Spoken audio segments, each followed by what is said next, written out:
Hello, everyone. It's my pleasure to invite you all to the panel discussion under the title Alternative Models of Living. Continue to explore the theme of living and moving towards answer the question, how can we improve housing condition? We'll focus on the context of post-socialist states, countries, Poland, Czech Republic, Romania, Serbia, and Ukraine.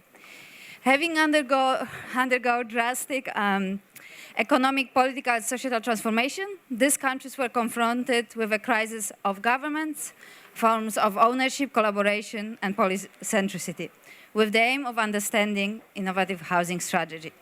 So I would like to first start inviting and introduce our guest, Marija Marić. She's architect and researcher, working as a postdoctoral research associate at the Department of Geography and Spatial Planning, University of Luxembourg. Radek, you can go. In 2020, she obtained her doctoral degree from the Institute for the History and Theory of Architecture from ETH Zurich. I think we can invite the rest, Monika, Kacper, and Zuzanna, to the panel discussion. To the right is, oh, thank you.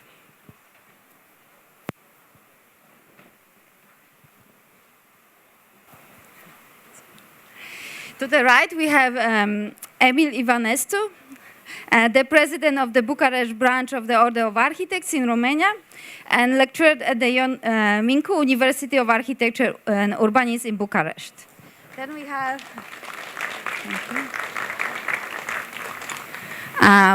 Radek Toman.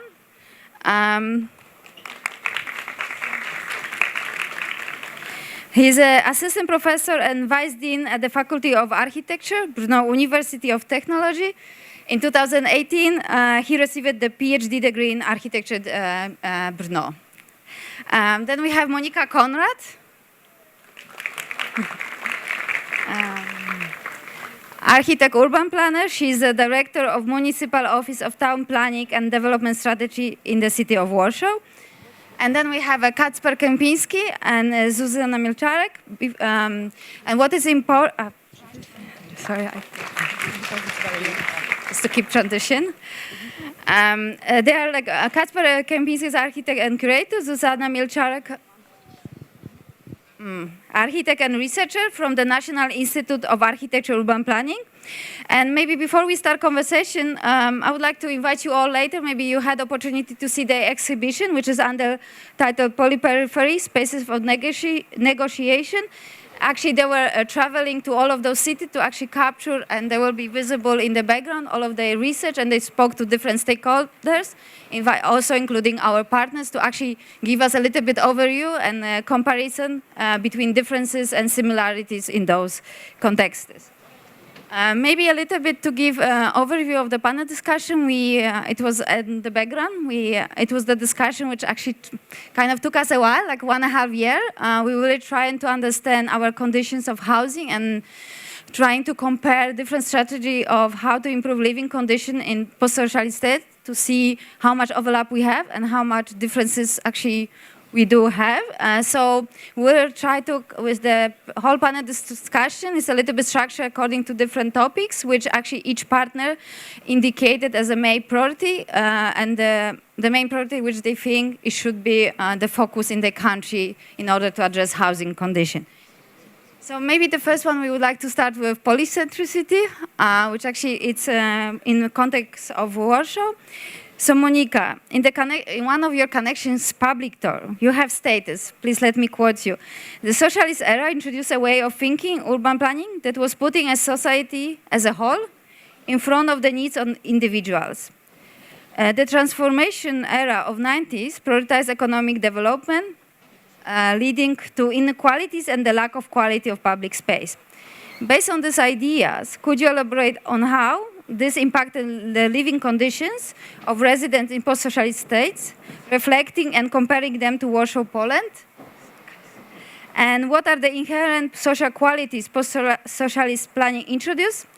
And how should we view them with the possibility of implementation of future housing projects?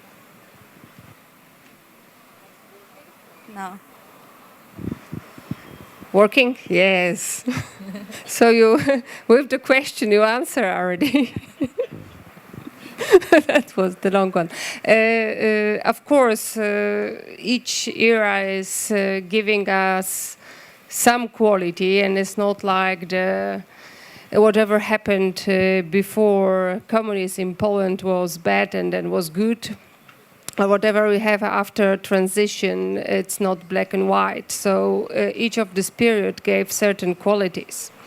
So I think, like, if I have to now evaluate from nowadays point of view, then this socialist era, first of all, gave everyone equal access to housing. Well, the equal you have to take into the brackets, because maybe not everyone had this access, because there was problems with it as well.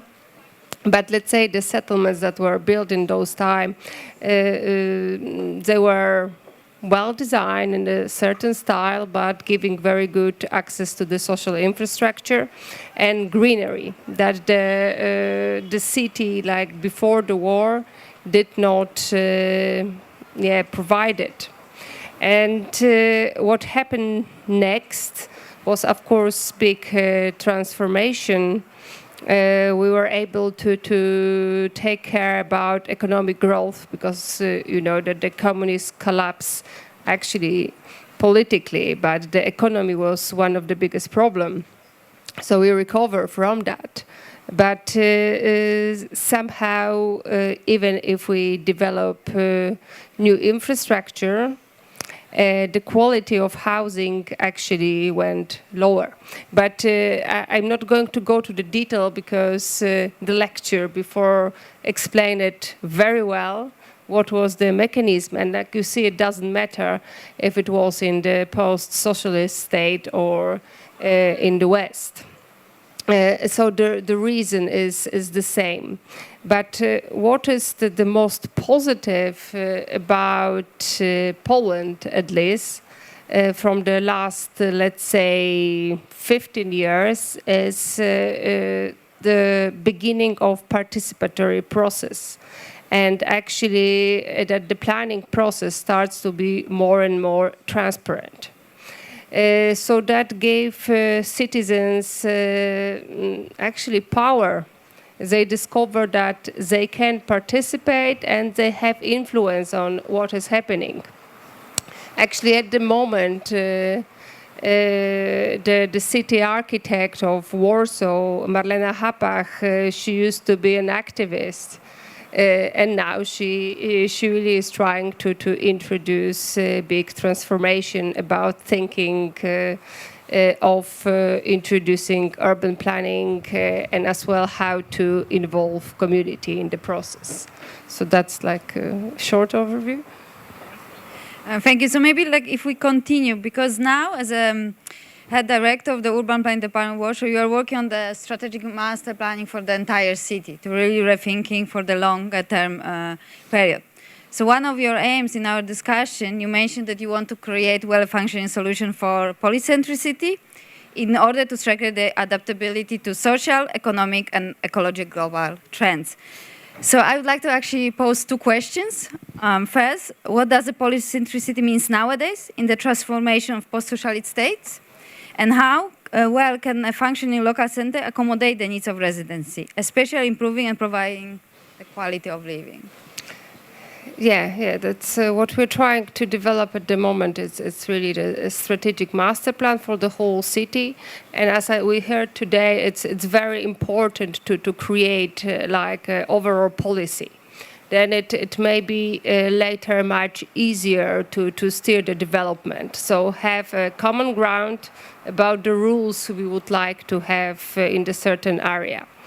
But yeah, the question is about polycentricity. And this, I think, we should look from different angles, because polycentricity, it's a part of the city morphology. So how the city is structured, how it was developed. So in Warsaw is especially important because the city developed in the polycentric way. So up to 1930s, the city master plan was actually showing parts that the city should develop. And there were actually polycentric structure with a greenery around it. And part of the city developed this way. Then we had new era, where the modernistic settlements were created.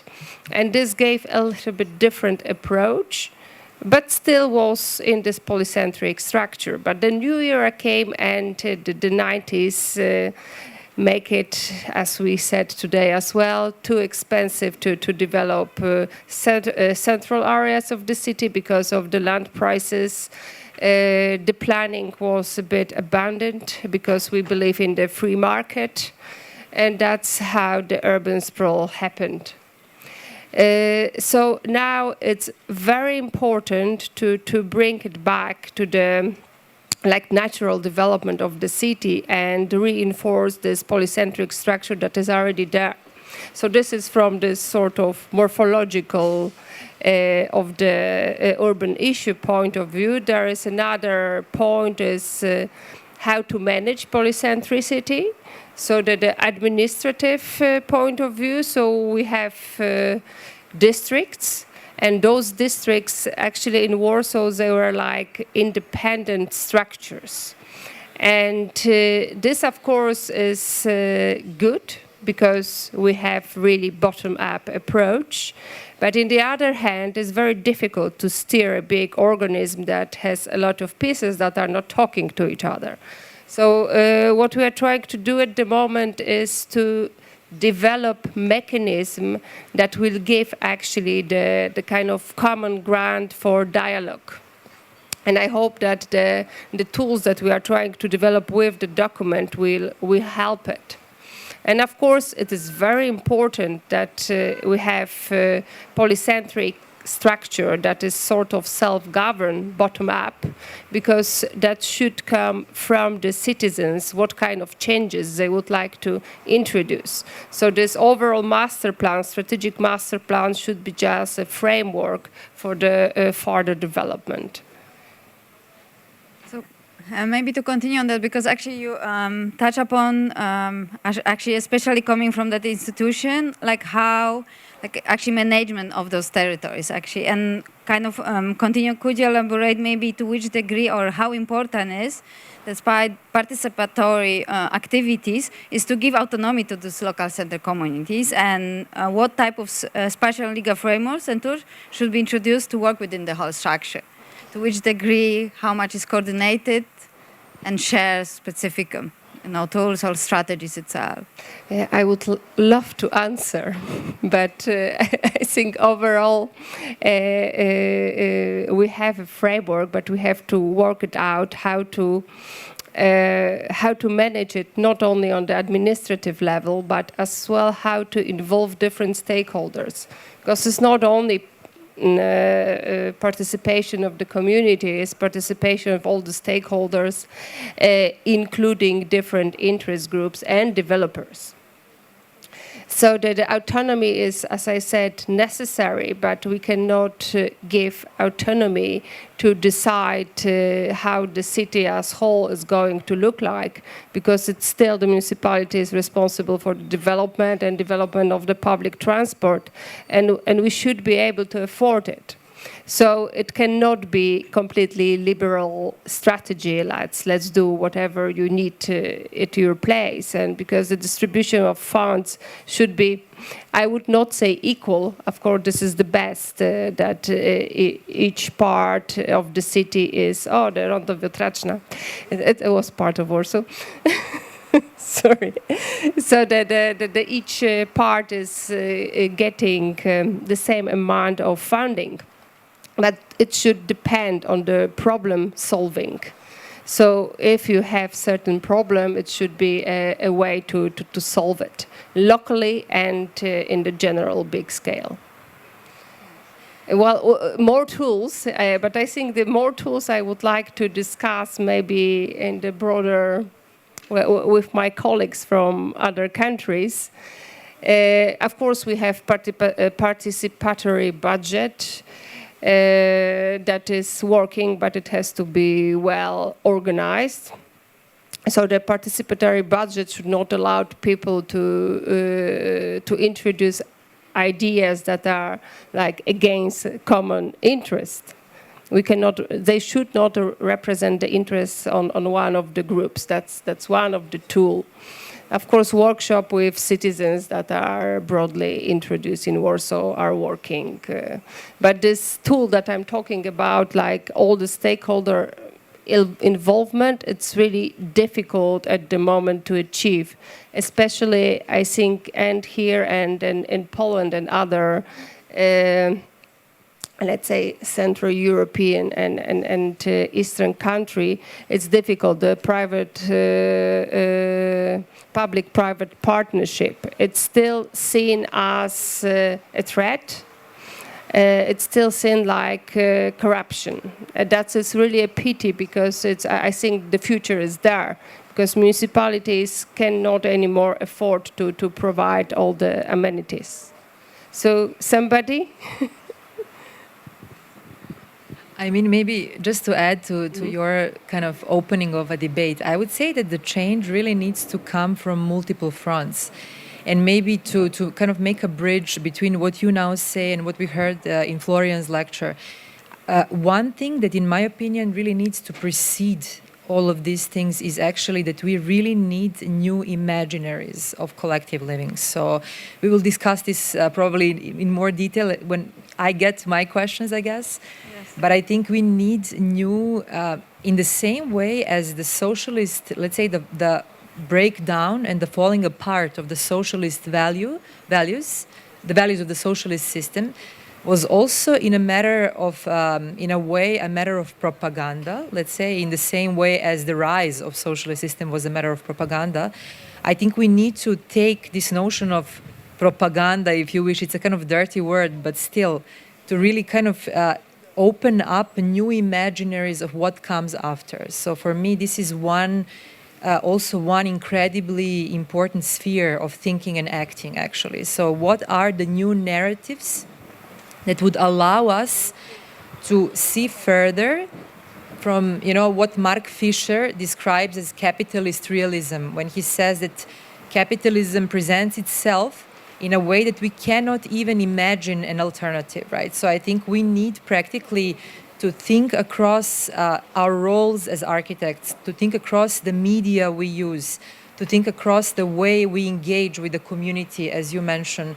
So I think this is a kind of a struggle that really has to take place across multiple fronts. So there is no one solution, right? So solution really needs to cut all scales, from the scale of the society to the scale of the individual, to cut across different media, etc. So, but for me personally, one incredibly important thing is really, to kind of try to devise and design new ways of seeing things, right, beyond what is there already, right? So in that sense, I think as architects, maybe the traditional means, that the traditional tools that we use sometimes are maybe not enough.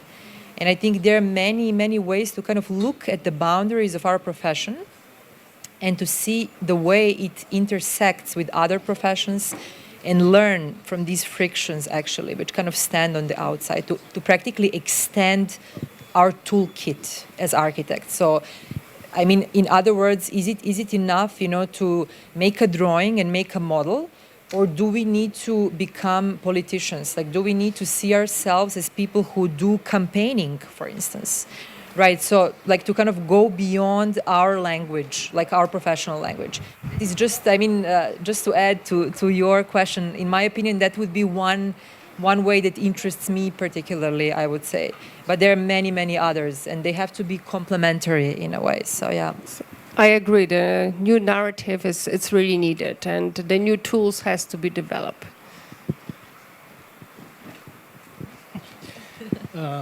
Maybe it's in the same direction of the name of our study, collaboration. I think architects should be involved in politics. Actually, I came from a background where things are very traditional, and the new wave, new change, new everything what you want, it's not okay. But we have certain times when we develop fast. And in that time, actually architects was in parliament, for example. And architects was in a political medium. This is very important because a politician doesn't know our language. Even the developers doesn't know and doesn't want to know our language. So if we want to develop, we should know how to collaborate with these kind of forces. Maybe be one of forces. So this is actually this is an advice, or I don't know, to become to not see an adversary, just to make collaboration, and knowing that housing, for example, it's a political thing. Yeah. And maybe also to kind of reimagine our role beyond that of service provision, right? And also to reimagine, what is the scope of design? Does the scope of design really ends with the design of elements of a physical object? And I strongly believe that the design of physical object is incredibly important. This is what our expertise is as architects. But for instance, our forms of practice in the society, the way we formulate our position in the society, is also a matter of design. So this is not something is given. If we take this as given, then we always end up in this kind of, perpetual kind of, repetition of service provision as the market dictates it, right? So I would say, like one way is also to really rethink and redesign our roles, the possibilities within which we can act as well. So again, to just add. But I think that's quite crucial that architect is positioned more and more as a service, as you said. So there's certain degree of lack of knowledge how to question when the clients come as a developer, even like with a simple brief of square meters, which we actually just meeting these requirements, not question actually where they're coming from or how they even, what kind of even indicators were taken in order to, to provide maybe better quality or even if it's more affordability. So that's something I think it's also the language as architects sometimes I face they're lacking in terms of their education, A, or B, just simply in the practice, in a conventional manner. But maybe then like actually on the collaboration, maybe if I can lead a little bit of that, because actually Emil has a strong opinion on that collaboration between public and private.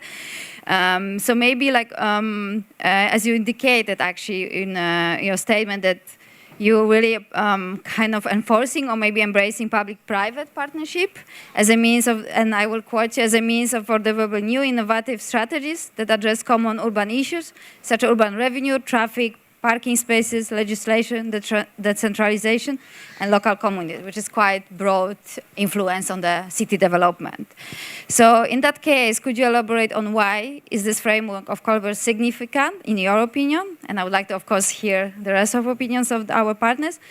But what are the advantages between this and fully public or privately operated model in the sphere of housing? And what is the role of perspective of this PPP in the post-socialist context? Well, this PPP, it's an ideal, yes, because normally it doesn't work well. And that's why you see that picture is maybe one of the single project in Bucharest, which is a very large city, made in this kind of procedure. Mm-hmm. This kind of procedure, it means collaboration. Collaboration between professionals, between developers, and between administration. In the past, this collaboration, it was absolutely impossible, but with a new wave of professionals and also administration, this kind of collaboration, it is possible. And right now, even we as an order of architects try to speak to the administration to go and work with the public sector, because a lot of housing complex, for example, doesn't have center of functions, so public functions. So even if there are high density neighborhoods that we studied and you studied a little bit, they don't have this kind of facility. Actually, this kind of procedure right now, it's the only possibility for our administration, for example, to make this kind of projects for public involvement. Actually, it's like a sword, this kind of procedure, because could be extremely good, but also could be a possibility for corruption, high corruption. We hope for the best. But I think to know exactly how to collaborate with a power, even if it's administration, even if it's public society or civic society, even if with media or developers, this is the key to produce quality or to give a platform to the good architecture. Yeah. But actually, because we have actually opportunity that you all like from different profiles of organizations. So maybe because you're representing National Institute of Architecture, Urban Planning, City Hall, and University as an educational institution. Maybe also you can reflect actually what, in your opinion, because it's a quite intriguing question, who actually should be in charge of the housing? Is it really privately? Is it that because of the speed, how fast actually they have come? Excuse me. This year we also, when I say we, I said order of architects, so very a bureaucratic yeah, I structure. understood. Yes, yes. We spoke with one of the best developers in our city to make a competition, a public competition for a civic public neighborhood that they want to develop. So they said yes.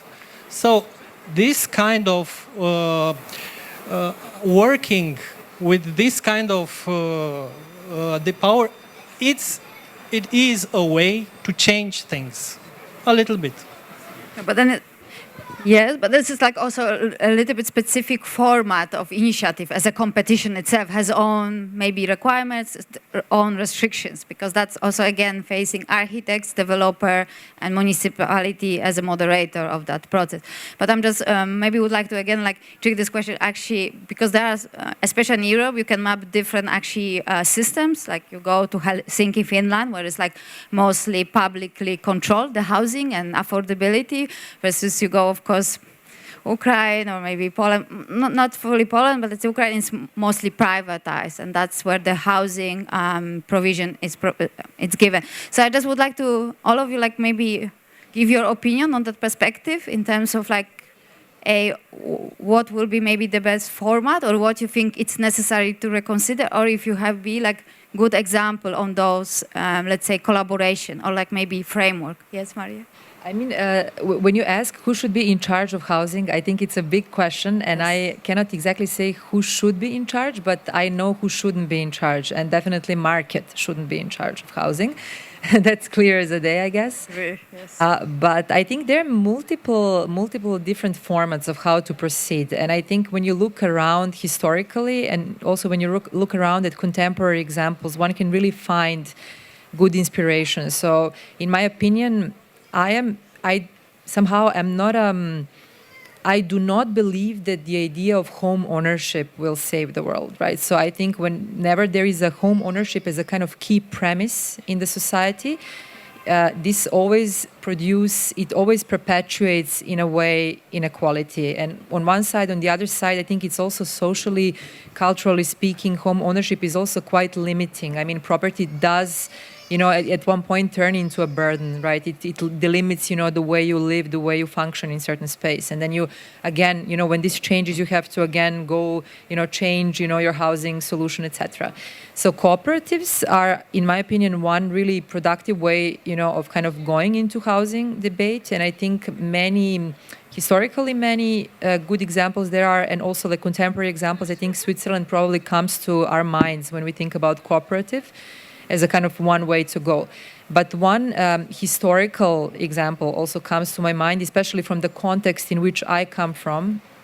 And this was the model of socialist housing in Yugoslavia, which kind of, so I will not go deeper into explaining how it worked, because that would turn probably into a lecture on its own. But to kind of sum it up, there were, let's say, two social institutions that ran the production of this housing, and none of them was state, and none of them was market. So there was something in between, which was called socialist enterprise, and this was practically a company, so to speak, that was run by its workers.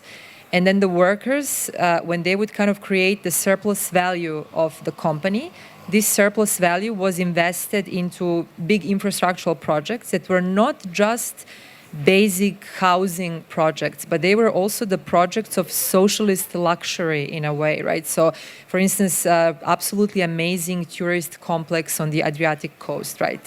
And they were constantly owned by nobody. So they were always owned by the pool of workers who were actually working in this socialist enterprise. So together with, let's say, local communes, socialist enterprises were building housing around the country. So this was housing that I would say it functioned very similarly to the Swiss model of cooperative, but I would say it even was maybe grounded in a deeper, more sustainable economic model.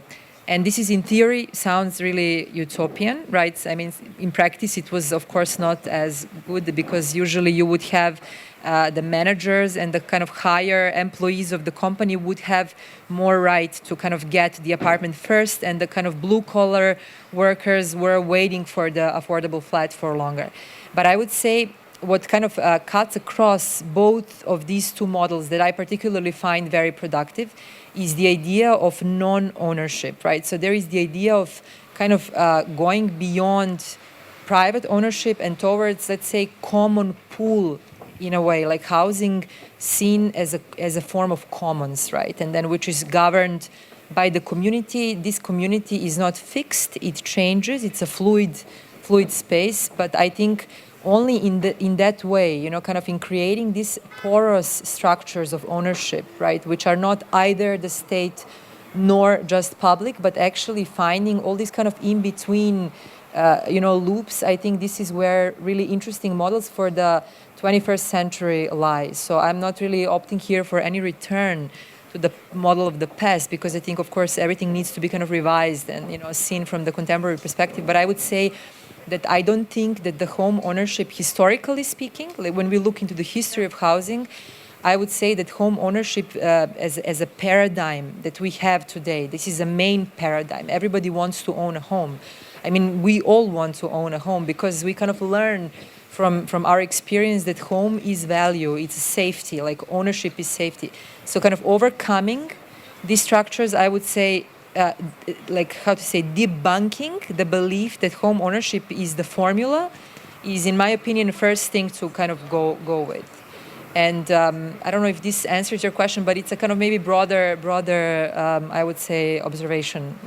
And then all the models that come from this position, yeah.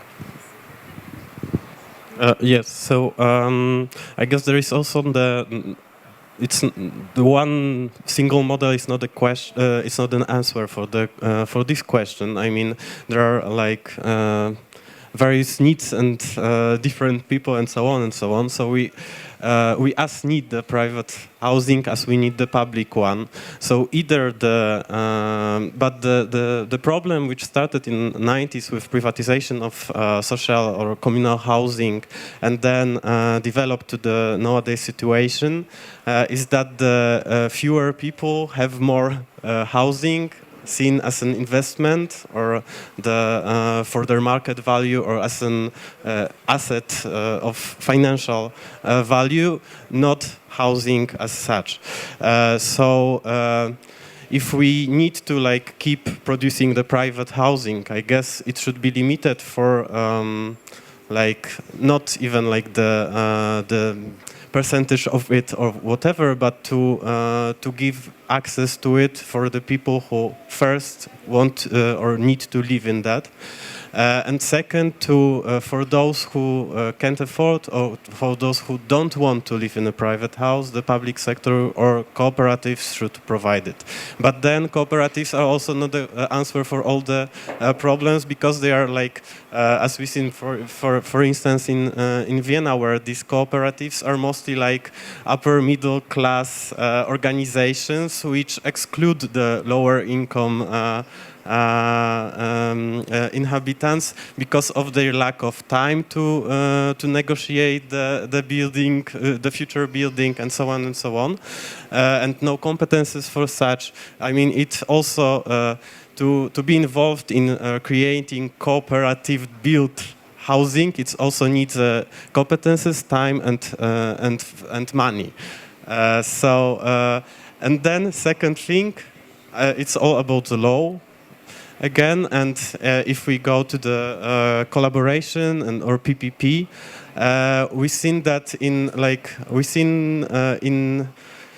almost all of the cities we researched, that the problem is that there are regulations which are not like followed by the state, by the municipality, or by the developers. Like for instance, in Bucharest, with this percentage of housing surface that needs to be provided for social functions, like in each newly built building, that there need to be space for that, but the city doesn't claim.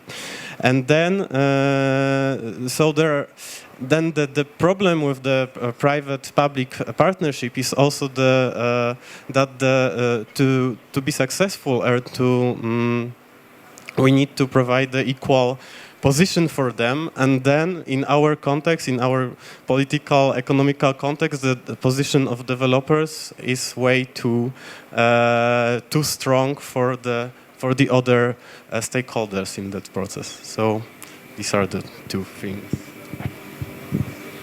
Yeah, I also wanted to refer to the both topics of the public-private partnerships and also what Monika was talking about, planning, strategic master plans and tools.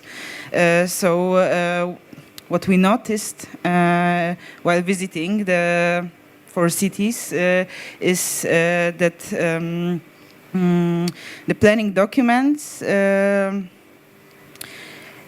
usually don't have such power, and this is an important challenge to be changed, to indicate a social mix or affordability mix. And it's also same thing with partnerships. So talking about housing, I don't want to elaborate on different forms of ownership, but I think that the planning tools are crucial for a successful housing policy as well. Yeah, but honestly speaking, I think the aspect of actually ownership and actually who owns like building, who owns the land, it has a huge impact in terms of if the land is owned by the public sector, it can be more sustainable for the city itself.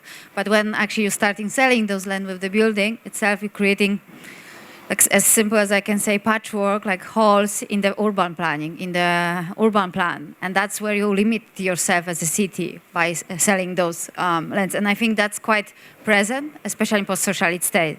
That was this intense transition from 90s afterwards when most of the land actually got sold. And I think we are actually in the extreme of not owning the land itself. And as was a lot of discussion, how to even to buy it back, it's going beyond the municipality budget itself. So something almost become impossible task itself. But maybe that actually goes a little bit to Radek actually topic, because you actually were addressing ownership, especially in Czech Republic. And you clearly want to examine a question, actually the land and real estate tendency is not only cities, but also towns and villages, because that's kind of, as I understand, also agricultural land is being bought in like really huge amount. But I think what you said is really intriguing that, and I quote you, I love quote you all, the gradual privatization and the lack of utilization strategy by state institutions in both post-socialist states and the world is leading to the constant commodification of land by private agents. So actually, with this in mind, could you elaborate on how land privatization influences housing conditions through the prism of course, Czech Republic, but I think can have implication in the rest of the city? And something in addition, if you can maybe give some insight if there are new types of ownership which actually emerge in Czech Republic, which actually provide affordability. Okay, yeah, can you hear? Yeah, so in Czech Republic, like the situation of housing is quite problematic at the moment because after 90s, after the privatization, the market become too speculative, and it means that all the prices of properties they are rising quite fast. Yeah, at the moment the prices for properties they are rising twice faster than salaries. So every year everything is more expensive and more expensive. So for example, the prices of flats they doubled since 2015. So when all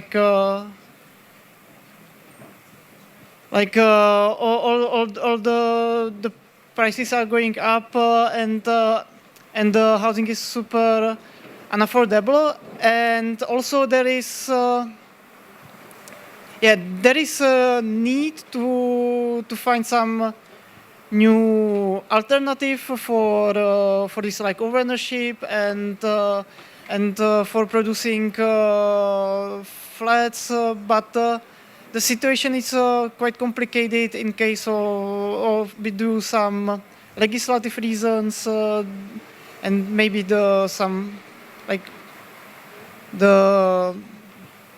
example, atmosphere in the society or atmosphere, it's not maybe too ready for such a big changes. Yeah, for example, in our legislative we have in our building law we have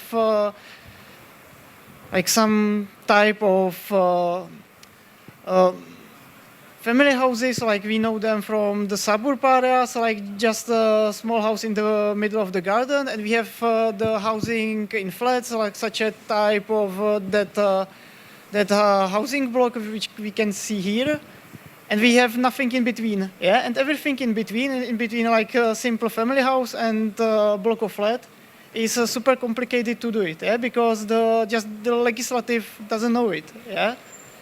And also, like the atmosphere in the society, maybe it's a little bit, it's a challenge, yeah. Because, for example, we had, or there was some initiative in Brno. It was called Housing First. It was established by one political party. They were at the municipality before, I don't know, 5 years ago. And they started with the program of distributing the flats to people in financial needs or the people with some problems. And they were just trying to taking the empty abandoned flats and somehow renting them to these people for a good price. And it failed because there were some public debates about it, and all the time some people like this right, like ultra-right political-oriented people, these skinheads, they came, they were all the group of 5-10 people, and they were all the time saying, okay, we don't want this, we don't want to give our flats to these poor people, we don't want to help the other people, and it was all the time, it was just small group of people, but they were able to destroy every discussions, every collaborative movement, everything. Yeah. So also it's the big problems of these things like what's the collaboration in the society, and these simple things which we talk about them and they seem super simple, but they are not established in the society at all. Yeah, it's something super new. So for the society, it's like old thing in history. Yeah? Every society had to collaborate or have to collaborate, but there are like big problems. Yeah, still. And this is a big challenge, somehow establish just simple rules for collaboration, some simple changes in legislative, and just to allow these things to change. Yeah. Yeah, I have a question. Which are those simple changes? Yeah, this is. Yeah, they are not simple at all. Yeah, but just somehow. Yeah, some of that are even problems to people to collaborate on housing. Yeah, like they just everybody wants to live in their own and just don't take care about the others. Yeah, it's some kind of atmosphere in society like this. It's not like 100% of people, but still a lot. Yeah. So it's an individualistic approach towards living in the community. Actually, that's yeah. That's the problem. Maybe use that's something we still have from 90s. Yeah, where everything was super individualistic. Yeah, but I just like to. I think there are not simple solutions for them, and we are struggling. I think in all the countries with the same problem, like we've seen before, even in Luxembourg. Of course, different countries are dealing with it on other scale. Like in Netherlands, the government is taking now. The lead, and it's actually not so easy to buy or get a mortgage for the second house. So it's priority of the first house provision, and then it's and actually the value of the house is considered much lower than if it's your own apartment. So that's the problem, but I'm looking at it from a little bit different perspective, like trying to see how the municipality can solve the problem. Of course, cannot by its own. But the biggest problem we have, and I think we're talking about it already, is the land ownership. So can we develop any tools to actually claim it back? Maybe it's not, I think it's impossible at the moment. So we have to find other solutions. So this cooperation, this public-private partnership, I think is close to it, but we still have to learn, like be creative, I think, each time how to use the tool. And from my experience, it's will be very important to develop right contracts. Between all the parties, and it's possible to achieve the quality we would like to have, because we've seen the poor quality of apartments in Luxembourg. I think you can find the same in Amsterdam or Warsaw, or probably in Kiev as well. So it's not like we would like to live like that and have a family of 2-3 children. That's impossible. But Aldo had such a standard, and he managed. But I think nowadays we have different standards, and what we are aiming, it's actually to increase the standard of living. But we have to find a way that we incorporate it into the changing world, so the climate change as well. So we have to rethink, I'm making a loop to the beginning, we have to really rethink the way how we are designing as an architects, urban planners, and society by itself. So I think there will be an interesting lecture today. I think at 7 o'clock. You can check about circular economy. I think maybe we have to, in a step-by-step, change our approach towards the economy. as actually not only Europeans, but maybe as a globe community. Somebody? I want to tell you a funny story, real story. Last year we had election in Romania. Everything, administration, president, everything.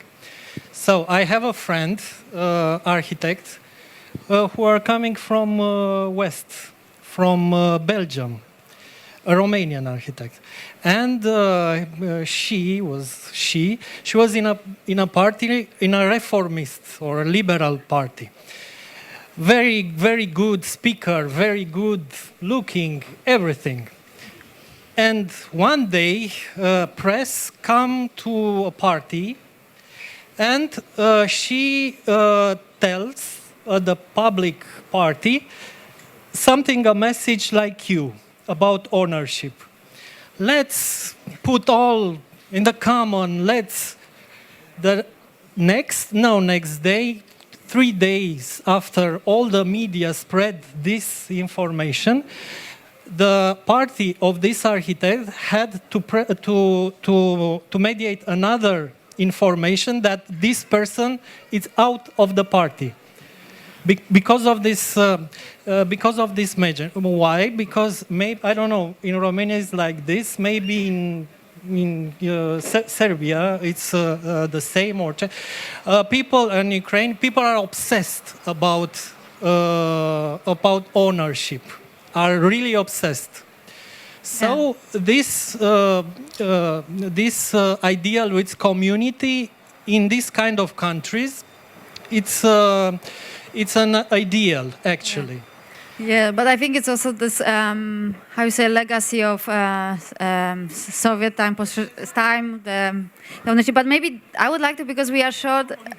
Yeah, but maybe I would like to, because we have actually Marija, who actually examined actually real estate and the branding strategies. And I think that's something good to actually listen, because you examine the role of communication strategies in the mediation design, but not only post-socialist, but also like in the global context. So I would like to quote you again, but I think that's quite important. The branding strategy themselves took over the design and development of the whole architecture aspect of real estate projects, this blurring the boundary between the scope of work of the two professions, even more than two, I would say, even going beyond architects, but also municipality to a certain degree.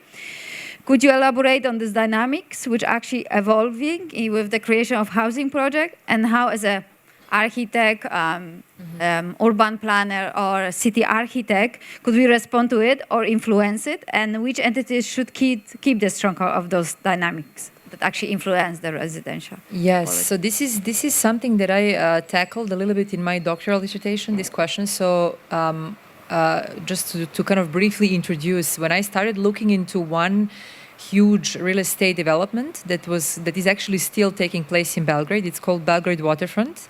And it's one of those, let's put it very plainly, Dubai-like, incredibly enormous, waterfront developments, practically a city within the city, conceived actually as a public-private partnership, but in a very non-transparent, I would say, kind of procedure between Serbian government and Abu Dhabi private investor. So I looked into Belgrade Waterfront as a kind of trying to understand how did this project really land, particularly in Belgrade, because it really appeared as a formula that really circulates the world, right? And then I wanted to understand what are really the local conditions, that kind of in Belgrade, precisely that enable one such project to land there, exactly. But then one very interesting thing came to somehow to the forefront. It was actually an observation that media was constantly preceding everything that legal regulation afterwards followed. So it wasn't anymore the case that you have architecture or, let's say, legal regulation or kind of major political announcement, and then media follows, branding follows the project.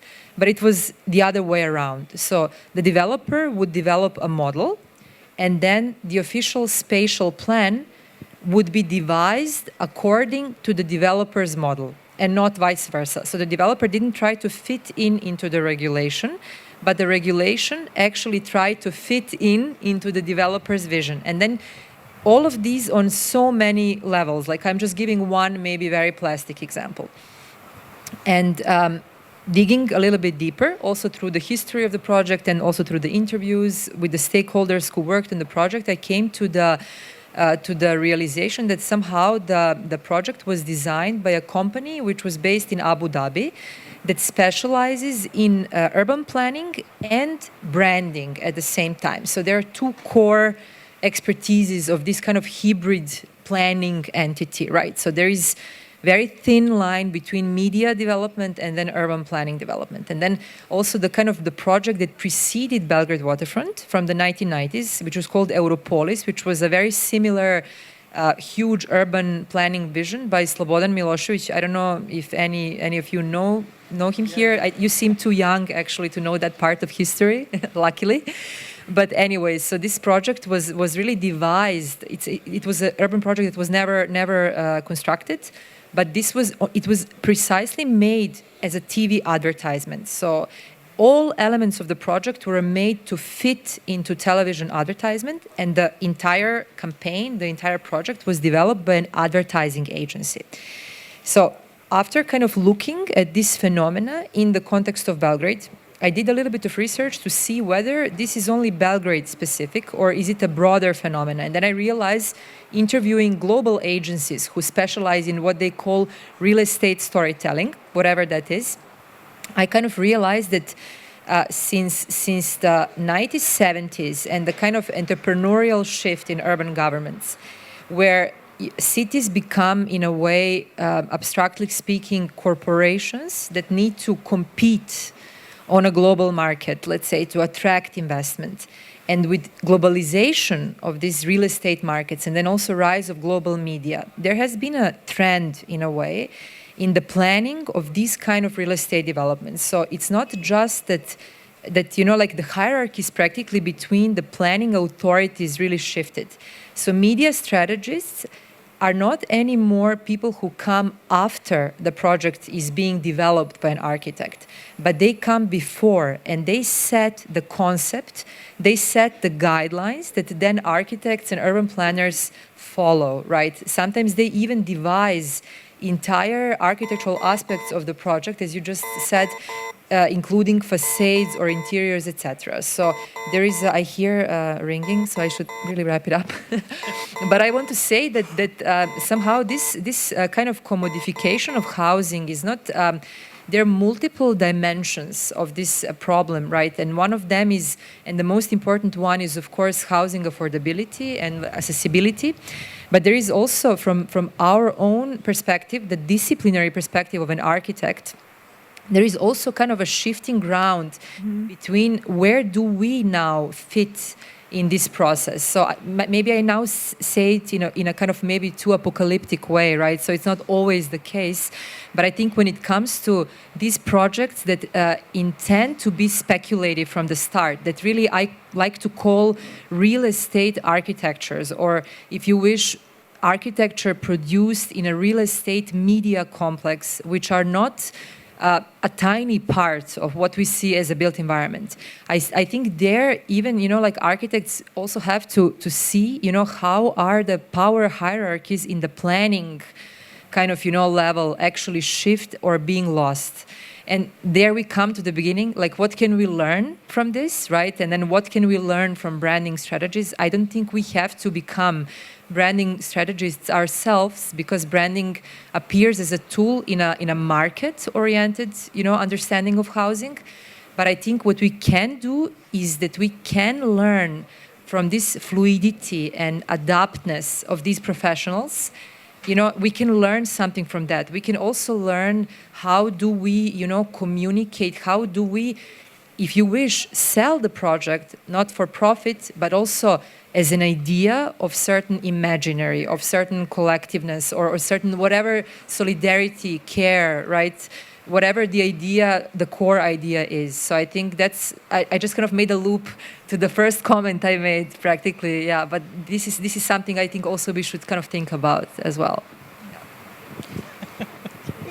Can I still say something while having this role of external observer together with Kacper, because Monika is today the official representative of Warsaw and we visited all the cities, so I have a certain reflection also referring to the story that Radek mentioned about this social housing project that failed, or actually didn't fail, it succeeded, but has been cancelled by the municipality.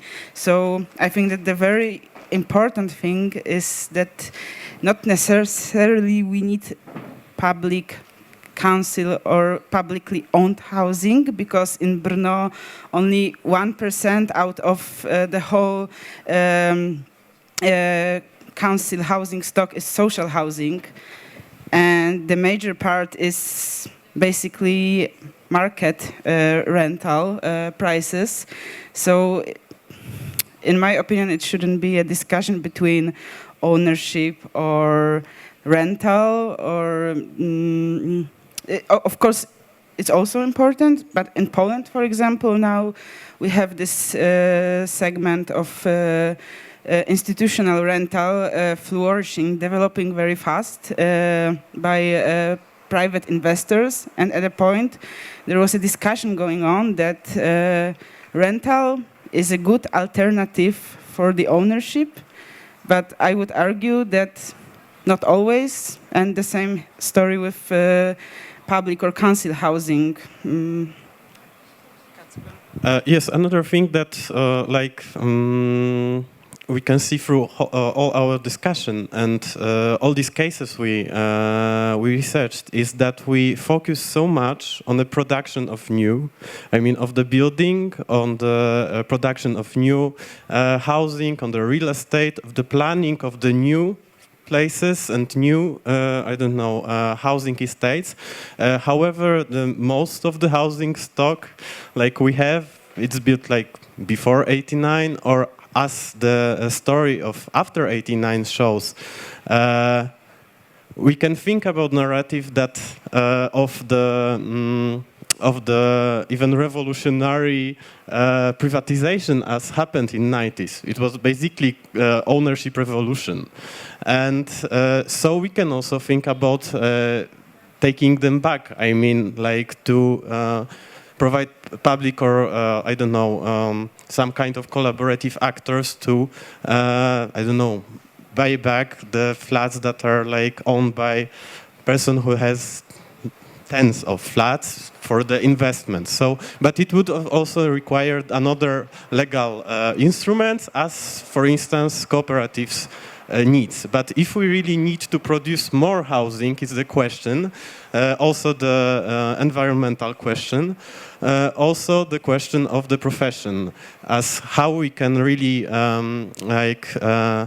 be architects, or how we can work as an architect, knowing that we shouldn't be producing that much buildings, that much new buildings. It also fits to the context of polycentricity, where we have a lot of the self-made or bottom-up made centers markets and non-formal spaces in Warsaw, which works as local centers, but they happened non-intentionally, non-planned. And what is the way to keep it working without new investment, without new buildings, and to think of it as a private-public partnership in administrative way, in governing these spaces, not in a building them up with something new. That's.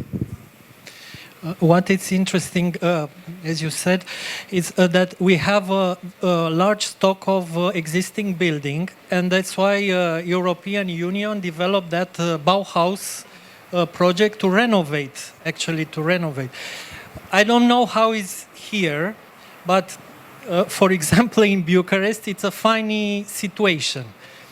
Right now, people prefer communist blocks than new developers' housing, because they discovered that housing was good design. Actually, was good design. The interior space was good. And other funny situation, but this is good citation, that now it comes some new developers, okay, from the Western area, that invest in architects. And invest in architects, but a kind of architects that are very, very talented as architects, but very capable to discuss. You know, we have some problems with our profession. And they work with this kind of architects, and they produce as a team, architects and developers, very, very good housing development. Very, very good, very contemporary, and even experimental. You visited, I think, at Dogarilo, I think you said. So it's like that. I think I have people waiting and waving to me to finalize this conversation. So apologies we didn't have time for any questions from the audience, but I'm sure our partners and our guests, they will be available to answer any of your questions in the private. So I'd like to thank you for your time and actually traveling to Kiev to have this actually conversation more in public and in person. Thank you so much.